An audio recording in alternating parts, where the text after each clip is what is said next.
Hi everyone, I'm Terry. Today I'm going to talk about what kind of ingredients are highly recommended to use glass packaging.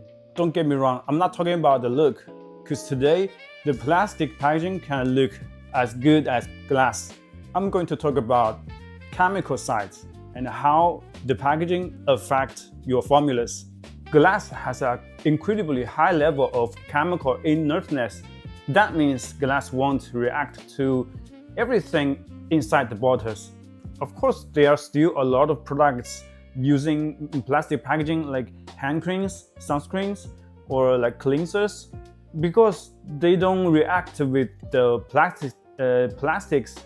Basically, they are doing a mass market. The quantity can be really big so that using plastic can lower the prices. But if your products contain high concentration of these ingredients, I highly recommend that you use glass packaging. The first one is vitamin C. This is a really classic example because vitamin C is really sensitive to light, heat, oxygen, plus high concentration of vitamin C is quite acidic. But because of glass is chemical inert, so it won't react with vitamin C. So a lot of companies or brands, they use a fully coated bottle with a jobber or with the pump to pack the vitamin C products. One more thing is that better to use a small size like 30mm bottle to pack it, because no matter you use a jobber or use a pump, there will always be a chance to let the oxygen touch your serum. With a small volume, the customers can finish it before the oxygen has a chance to turn that gold into brown. Another example is Retinol. This is so classic too. Brands like Kiehl's or The Ordinary, they use like amber glass bottle or a colored glass bottle to block the UV. If you use a transparent bottle to back the Retinol, you are basically selling a bottle of. The next one is Kojic acid. Kojic acid is trickier because it is not only light and oxygen sensitive, it also reacts with metal.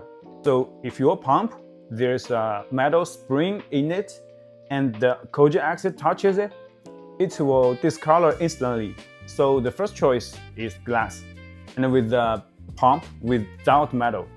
Of course, there is another choice, is PP plastic, actually safe too. But glass is always the safest choice.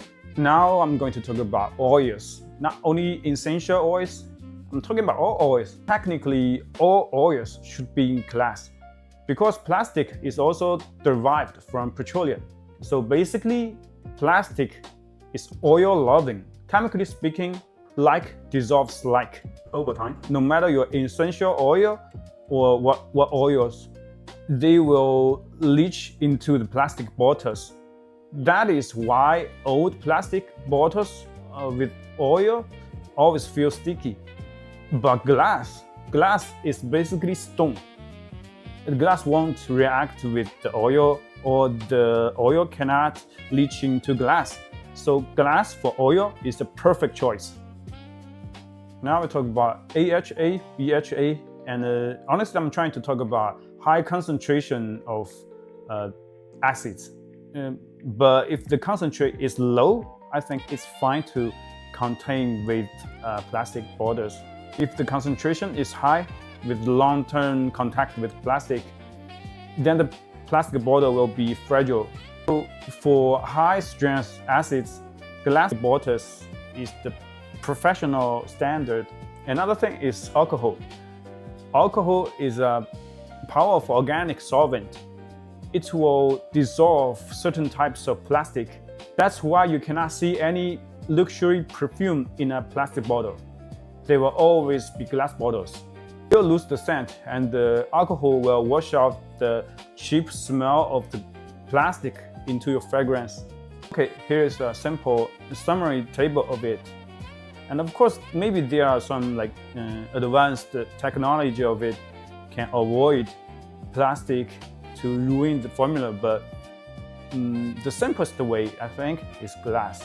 This video cannot cover all the situations, so it's not a perfect video. I know, like my English is not that good, so I have to repeat and repeat, cut and cut. But I'm trying to improve myself. Hope I can help you too. See you in the next one.